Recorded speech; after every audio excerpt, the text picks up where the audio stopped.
Let's dive in.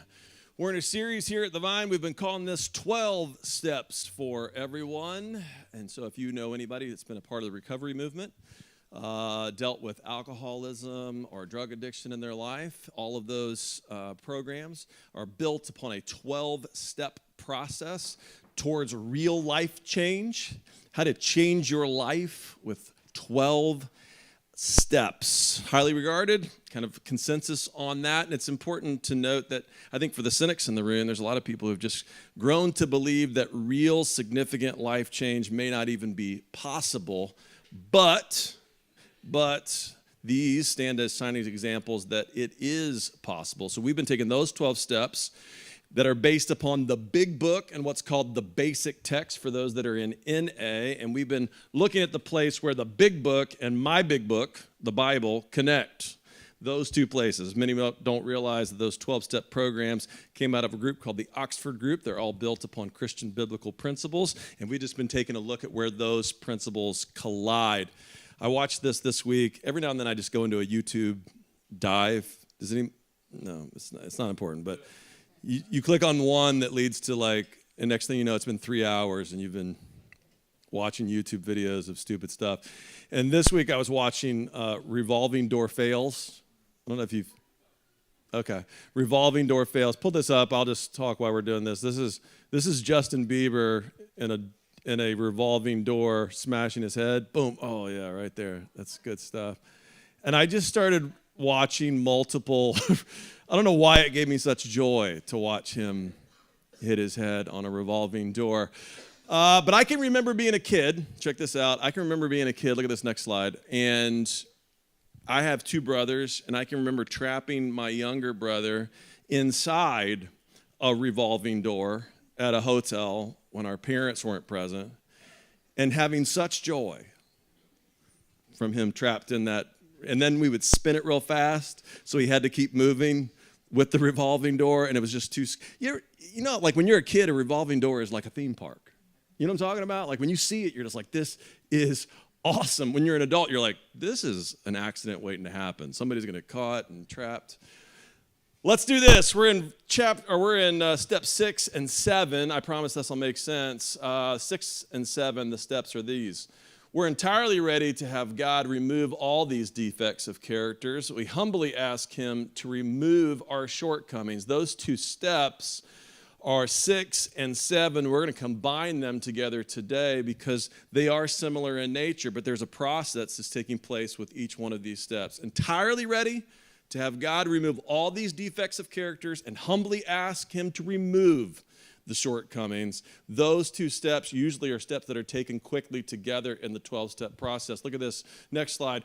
Defects of character and shortcomings, we're really talking about the self-inflicted broken cycle of our own making, the revolving door of our own making, if you will. The self-inflicted cycle of our own making. A lot of us can trace back a lot of the brokenness in our lives, the things that we've done that have hurt other people, that have ruined relationships, the things we've done that have ruined and affected our own souls, back to the choices that we've made, connected to defects of character and shortcomings, and that creates a cycle that just feels like it's unbreakable, feels like it's impossible to break. To that, Jesus comes along and says that he is the door which we pass out of that broken cycle and into a new life. Check this out. John chapter 10, verse 9 says, I am the door. Those who come in through me will be saved. They will come and go freely and will find good pastures. He's like, you've been trapped in a cycle of your own brokenness. And the only way out of that is through the door. I'm that door, and on the other side of that door is freedom. On the other side of that door is open pastures. On the other side of that door is a new life. You've been going through that same cycle over and over, and I want you to get off that merry-go-round and walk through this door and into a new life. It feels like when he says this that it's a reference just to the concept of salvation, some pie in the sky, heavens to come, things that are going to happen in the future. And there's an element to that that is true. And when people read this, especially people in that cycle of brokenness, a lot of times they'll look at this passage and they say the same thing to me. It's like they think and say the same thing. They'll go, well, Pastor, my problems are bigger than that, like bigger than just heaven and what's to come. I got problems now, bigger than salvation and my future and my eternity. I got issues today, like today and right now. Thank you very much. Not sure, but think this through for just a moment. We're a week removed from Easter. You got any bigger problems than death and the grave? I mean, we just got done celebrating the idea that Jesus got up from death and the grave. The guy solved the death and the grave problem. You got problems bigger than death and the grave? I don't think so, right? For most of us, we're haunted by the idea that life is running out, that the time is ticking, that things are running short. It's beyond our ability to control. We feel, some of us have arrived at middle age, and we're starting to feel that clock ticking just a little bit quicker than it ever was. We're polishing brass on a sinking ship. Things are going down. Every time we pop out of bed, things squeak that didn't squeak, right? It's harder and harder to lose every pound that we tack on, all this kind of stuff that's happening. So we go, we got problems bigger than what? Death and the grave? No. We're a week removed from Easter. There's no problems bigger than death and the grave. But in the program, in the 12 steps, a lot of times when it comes to defects of character and shortcomings, there are broad sweeping categories that explain some of that cycle of brokenness, right? Check it out. A lot of times in the literature, you'll see phrases like this or words like this that define these shortcomings or defects of characters: anger and hate, jealousy, ego, lying, self-condemnation, laziness, entitlement, negative thinking, and on it goes. You may trace back your own cycle of brokenness, that revolving door in your life, connected to one of these. Or if you haven't been exposed to recovery-based thinking and worldview, you may think of it in terms of a Christian worldview and an historically Christian worldview, and you may be much more comfortable with the old school language, and that looks like these: lust, gluttony, greed, sloth, wrath, envy, and pride. These two create a soul cycle of brokenness. These two create a soul cycle of sickness. And to that, Jesus says, I'm the door out of this brokenness. I'm the doorway to a new life. I'm a doorway where you are convinced that if you'll come with me, the things that you thought were going to bring you freedom, a sense of fulfillment, a sense of purpose, a sense of good time or joy, I'm going to expose you to a new and real life if you'll walk through my door. That's what he's saying. Let's do an example today. Let's take, for example, fear this morning. And for all those in the room that's like, that's not my thing, just go with me for a moment. Let's just use it as an example, and you can think through it like mile high, looking down. Maybe you know somebody that this is their thing, whatever, right? Listen to what Hebrews says when it comes to this example. He, that's the big JC, too shared in the humanity so that by his death he might break the power of him who holds the power of death, that is the devil, and free those who all their lives were held in slavery by the, you hear that? Fear of death. Maybe you haven't assessed yet that some of the base, bedrock, bottom of the barrel concerns, the fears that drive your life, if you dig deep enough, you find the fear of death. The fear of insignificance, the fear of purposelessness, the fear of things coming to a close and all that goes on with that. The writer of Hebrews says, don't you get it? Jesus came and destroyed all of that. That's what Easter was. That's the recovery from death and the grave. We have a doorway to a completely new life that's not controlled by that anymore. Look at these. These are the top 5 or 6. I just pulled these off fear.com of natural fears that people have. I can't even pronounce most of these. Arachnophobia, and then on. I don't know the rest of them, right? I mean, some of you could probably do it, but fear of spiders, fear of snakes, fear of heights, fear of flying, fear of lightning. Maybe some of you have this fear, but maybe some of you are intuitive enough to look at this list and think to yourself, that's not really the fear. You're not really scared of spiders. You're scared the spider will bite you and you die, right? You're not really scared of planes. You're scared the plane will go down and you'll die, right? You dig deep enough, and there's still the fear of what happens as a result of these things. Are you with me? And so in recovery language, if you peel the onion back far enough, fear is a defect or a shortcoming. So check this out. If you peel the onion back far enough, pull up this next slide, Sandy. Check this out. You peel the onion back far enough, you're going to find at the bedrock of what's going on inside of us that's motivating us, it's fear. And we're told from the scripture that we're not supposed to have a spirit of fear or timidity. We're supposed to have a spirit of faith, right? And so if you dig deep enough, you find fear that's governing or pushing or controlling our thinking and our life and our outcomes. It happens relationally, it happens vocationally, it happens in a bunch of different areas of our life. But you got to peel back the onion. That fear is the bedrock issue. It gets embodied, meaning physically embodied in anxiety, right? And I'm not picking on anybody in the room, but some of us know this intimately, right? We know the debilitating nature of anxiety in our life.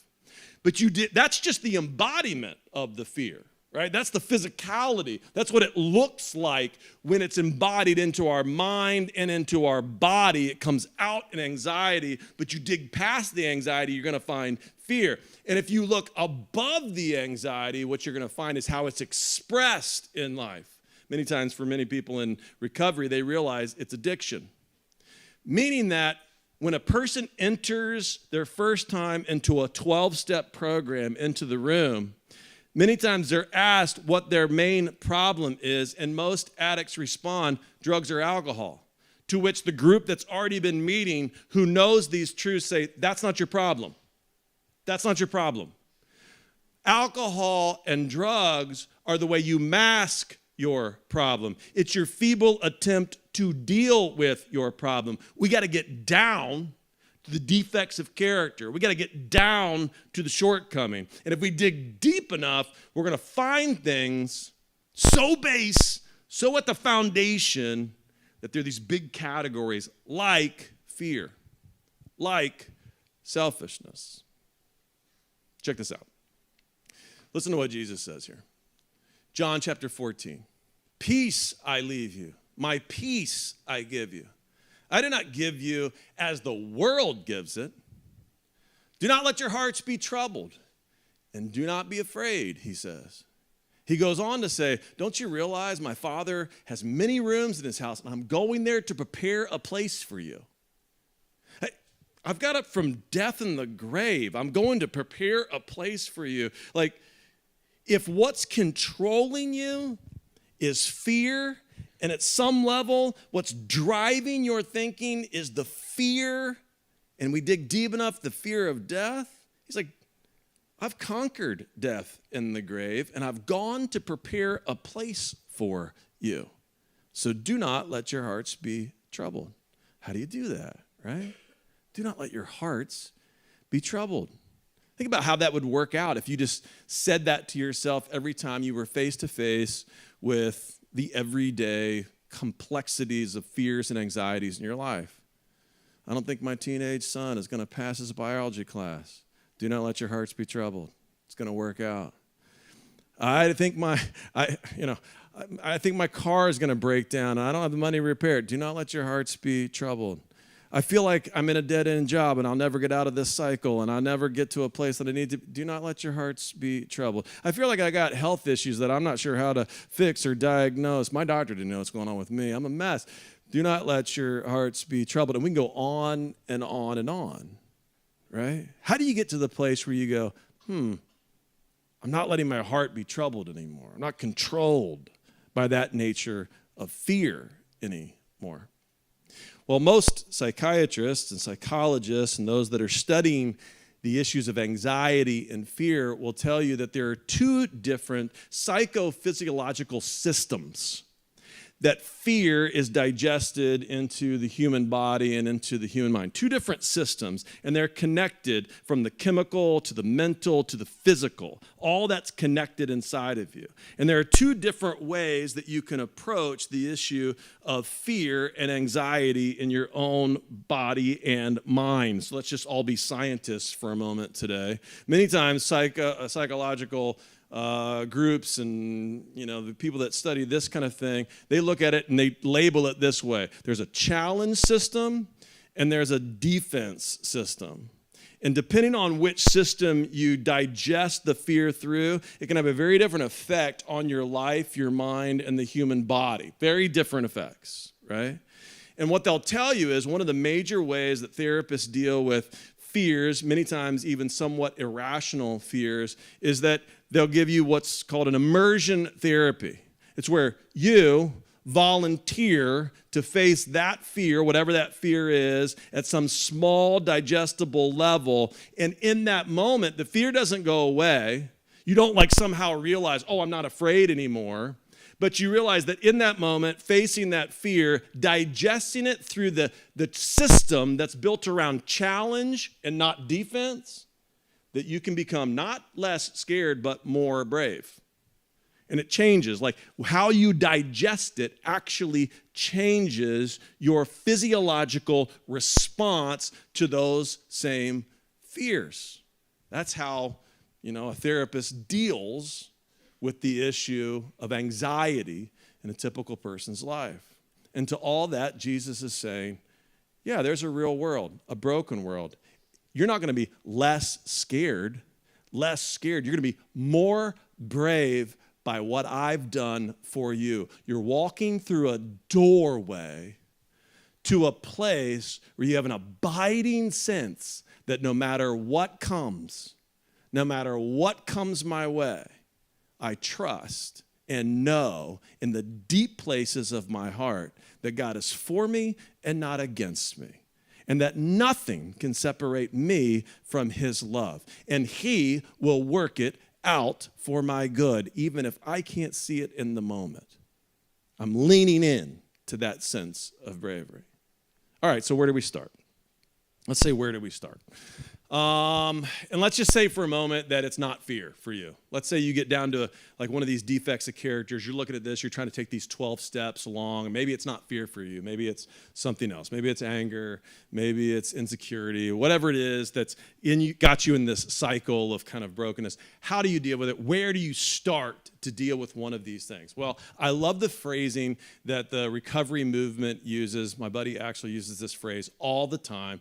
If I ask him or any of those guys and say, hey, where do you start? How do you address the defects in your life? Which one do you start with? There's so many in my life. Which one? I don't even know where I'd start, right? Where do you start? He says, what's rotting in your fridge today? That's a great line, isn't it? What right now? Look, listen. Are there things that you probably aren't aware of? Are there things that need to be looked at more closely? Are some of the dates on some of the things in your fridge getting close to expiration? Yes, but there's also some things rotting right now. I don't know if you're like me, I could go home right now and there's some things that should not be in the fridge, right? Just nobody's taking the time to deal with it yet. Maybe you're a neat freak, this isn't your problem, but I guarantee you there's multiple things in my fridge that it's what is this, an experiment now? We're holding a whole biological experiment, right?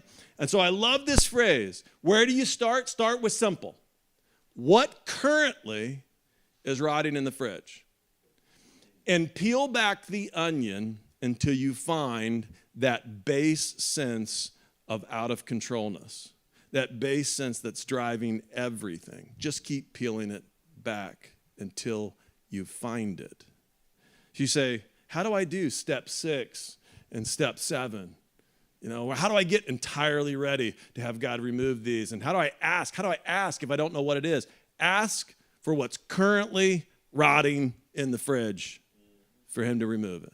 You go, what do you mean ask? Like literally, you ask. You start saying, hey, I don't want to be afraid like this anymore, God. I want to trust you. I'm leaning in to faith in you, and I'm going to pray that every day. I'm asking you to remove that from me. You say, okay, now we got where, how? How do we do it? How do we do this? Like, how do you actually do it? Two things. Number one, you need others to help you identify this. Typically, even though there are things that are going to be very apparent to you that are right in your fridge, it'd be great for you to be invited into community where you get some feedback on what's going on in your life. Because we're typically very blind to our own problems. That's why I'm sitting in multiple groups during the week, multiple either Bible studies or small groups, and I'm asking for feedback and I'm giving feedback to others because what's very apparent that I can see in somebody else, I typically can't see in myself. And if you're not humble enough to be in a sense of community and asking for input from other people, you're never going to be able to do this. That's the thing about recovery that's so powerful. That's the thing about the recovery movement that's so powerful and 12-step programs that are so powerful is that you reach a place where one of the main admissions is, I can't do this. And I have to be in community working on this. I can't fix it myself. And so in fact, for many people that start recovery, especially if you start it as an agnostic or an atheist, one of the first things they tell you to do when you're talking about a higher power and connecting your higher power is make the group your higher power. Now, I'm not saying that's a good thing for believers in the room. We get who the higher power is. I'm not arguing that point. I'm just saying that's how significant community is when you're starting this process. The idea of looking somebody else in the eye and going, hey, what do you see here, right? Am I missing something here? And having some feedback. Man, we had a group this past week get into it, and that was what, I left the group, and I was like, man, that got heavy, wasn't it? Glad it wasn't me we were talking about. Gee, Christmas, that was brutal, right? But that's so powerful, the ability to deal with those things in a sense of community where it's safe, where transparency can be offered. That's powerful. Let me give you just a thought. I promise you, even if you're here, somebody drug you here and you're not even a believer, you're not even sure why you're here, you're just like, you got off the boat. Like as soon as they couldn't tell you how Noah got all the animals on the boat, you were like, I'm not believing in this. So I get it. If that's you, right, you're going to love this next thing because you don't even have to be a believer to just have this blow your mind for a moment. But I want to give you this. You ready? Do you know, this is shocking. I didn't know this until this week, that let's take Asia, for example. Okay? In Asia right now, it's being gripped by an unprecedented epidemic, ready, of short-sightedness, right? Myopathy, short-sightedness. Over the last 60 years, it's increased at such a rate. 60 years ago, the average population would have had 10 to 20% people dealing with short-sightedness in the population in all of Asia. Right now, 90% of Asia is short-sighted, and 96% of people living in Seoul, Korea are short-sighted. 96! That's crazy. I was like, why haven't I heard these numbers before? This is crazy town, right? 96%. And I started thinking to myself, why is that? Here's the other thing, that in the United States and in Europe, the numbers have increased exponentially as well. Doubled, tripled in some places. Most everybody is short-sighted. I'm talking about physically short-sighted. And I'll just give you a pause for a moment. You know why? Cell phones. The amazing amount of screen time that we're taking in has created an epidemic that no one's talking about. And get this, two things. There are two factors. Screen time and lack of natural light. Meaning that people just don't go outside anymore. They're literally not outside. not taking in natural light. 96% of people at 19 years old, 96% of people are nearsighted at some level. That's crazy. Like a couple decades, we'll all just be blind. I hope that Neuralink thing that what's his name's inventing works out, because we're not going to see the phones. It's going to be nuts. I say that to you just to say, there's your little cookie for the day. I say that to you to say, that's true spiritually as well.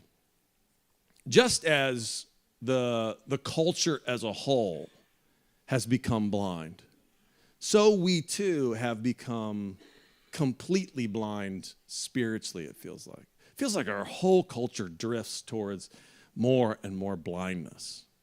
And let's not be so narcissistic, so distracted that we can't turn the camera on ourselves and go, maybe we're more blind than we've thought.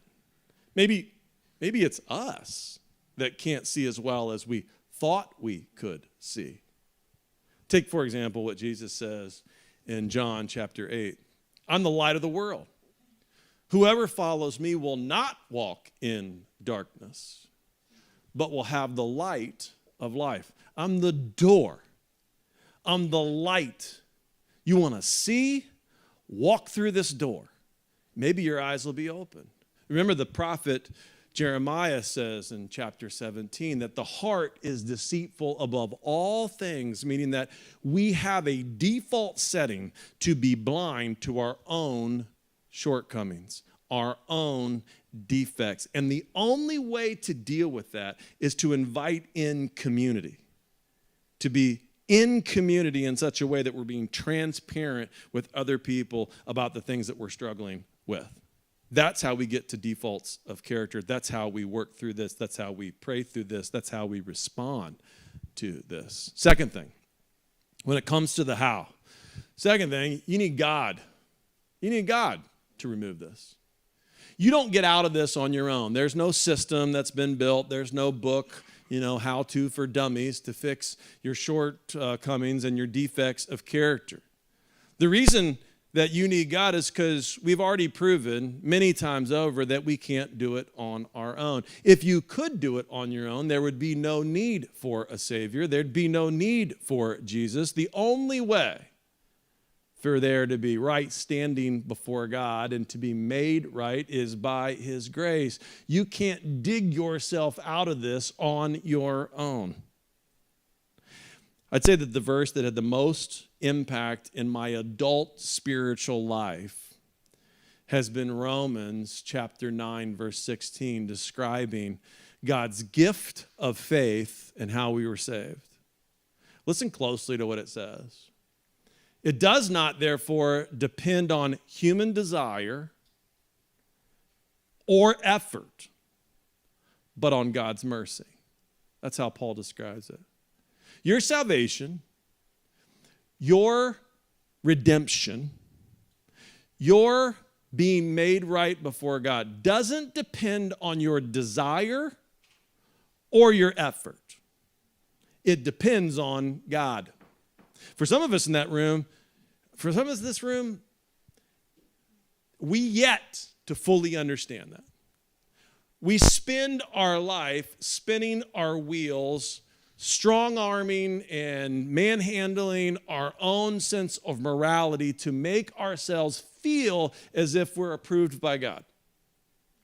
To which Paul steps in and says, keep trying all you want, but no amount of trying and no amount of desire is going to fix the problem. The only thing that fixes this problem is the mercy of God. Meaning that if your starting point in faith is not the mercy and grace of God, you will ultimately create one of two things, either burnout or hypocrisy.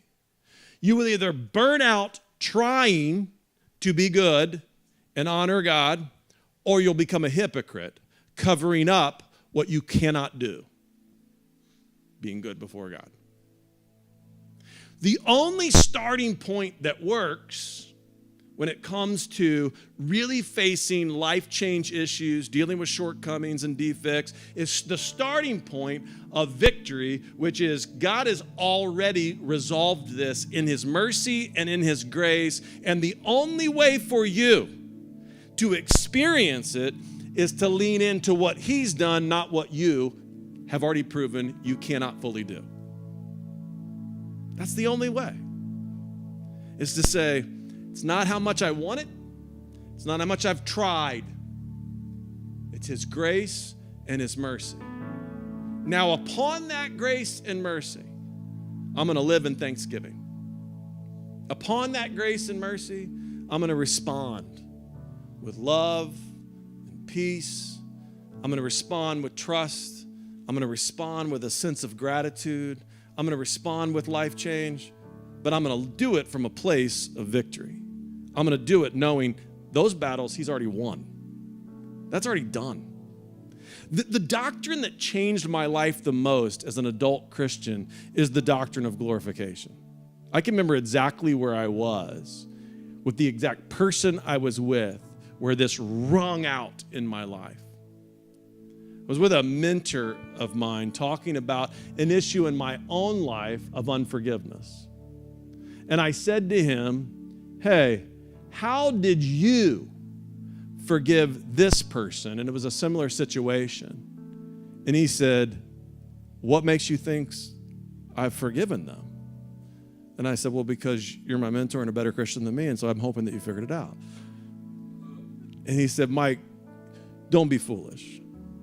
There are some afflictions that we will take to the grave. Now, that's not condoning unforgiveness, because I don't condone unforgiveness. The call of all believers is to follow in the footsteps of Christ and be forgiving. But our human frailty is bigger than we give it credit for sometimes. And there are some things in this time and space that we will go to the grave with. But here's the good news that's encapsulated in the doctrine of glorification in the New Testament.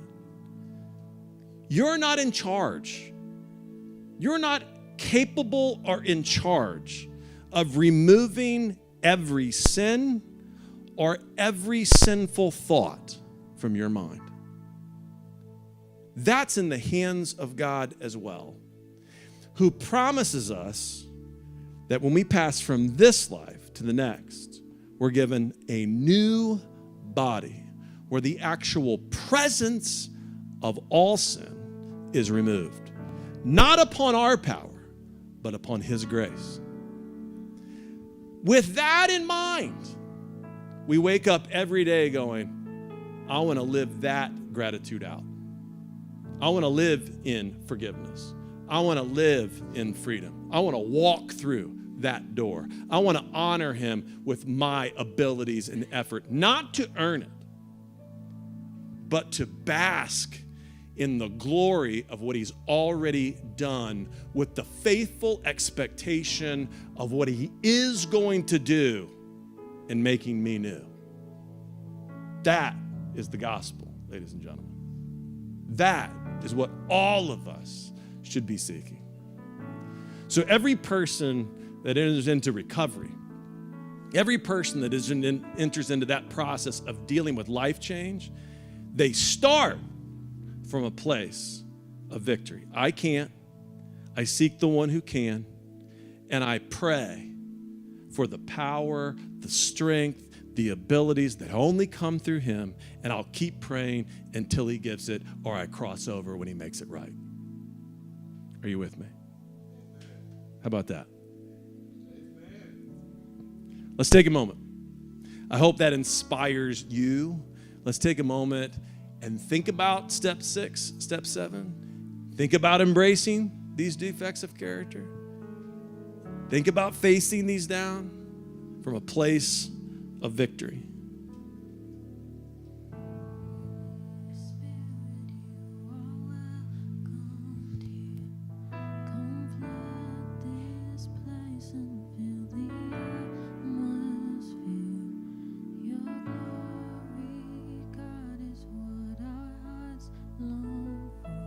To be overcome by your presence.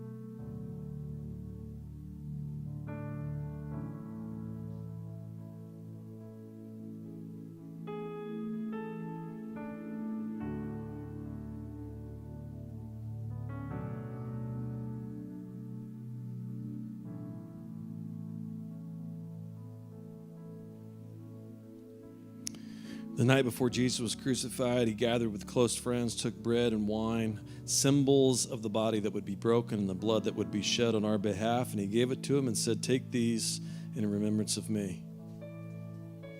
He predicted before them what would take place, and he asked them to remember in the future that every time that they would gather, that they would take these symbols. Take bread, take wine, and give thanks.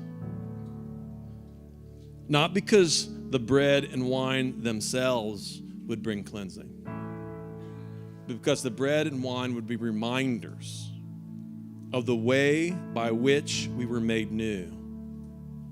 They'd be reminders that Jesus conquered death and the grave. They'd be reminders that there is no fear bigger than death and the grave, and whatever thing you're dealing with today, he has power over that as well.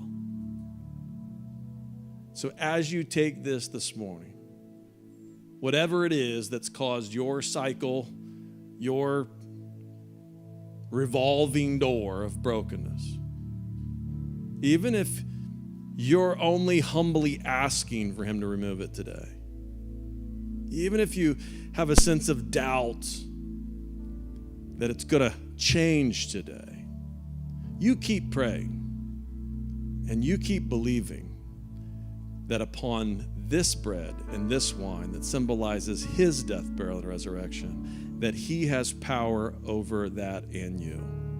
Take it and eat, take it and drink.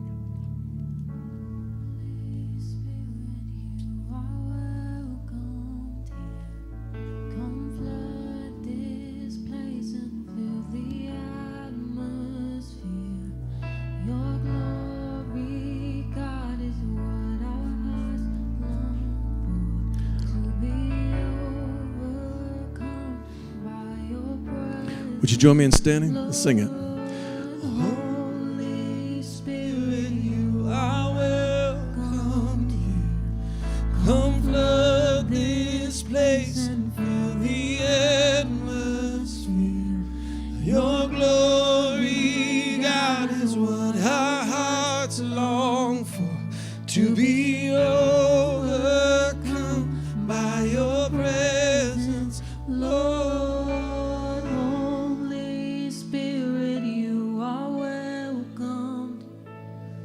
Come flood this place and fill the atmosphere.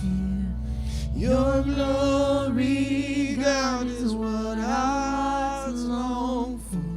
To be overcome by your presence, Lord. Let me pray for you. Father, there's not one person in this room who can't point to some defect, some shortcoming. Father, bring the type of community into our lives and accountability into our lives that pushes us towards you. And Father, when pushed towards you with a resounding sense of faith, take what little we have, press it down, shake it, expand it, grow it. Let us respond to you in thanksgiving and in love for what you have done. May it be from a place of victory. May we give thanks in advance for what we know is coming in your name. Father, we ask all that in your name. We ask your blessing upon everyone that's gathered from the top of their head to the bottom of their feet. May they be blessed in your name, blessed by the hearing of your word. May we return safely. Be knit together by your Spirit, growing in faith as a community. We ask it in the name of Jesus Christ. Amen. Goodbye. God bless. Love you. Mean it.